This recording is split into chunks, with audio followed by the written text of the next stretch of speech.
মানব সমাজের বিকাশের প্রথম স্তর হলো আদিম সাম্যবাদী সমাজ।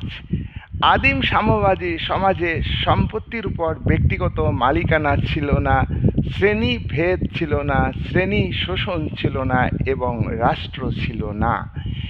এই সমাজে মানুষ বুদ্ধি ও শ্রমের সাহায্যে প্রাকৃতিক বিপর্যয়, ভূমিকম্প, ঝড় ইত্যাদির হাত থেকে বাঁচার জন্য চেষ্টা করেছে এবং তারা এগুলিকে সমাধান করেছে।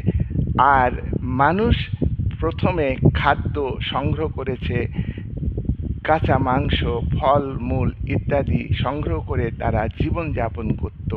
আর মানুষের জীবন ছিল যাযাবর। এখানে তারা খাদ্য উৎপাদন করতে পারত না। গাছের ডাল এবং পাথর হাতিয়ার হিসাবে ব্যবহার করে পশুর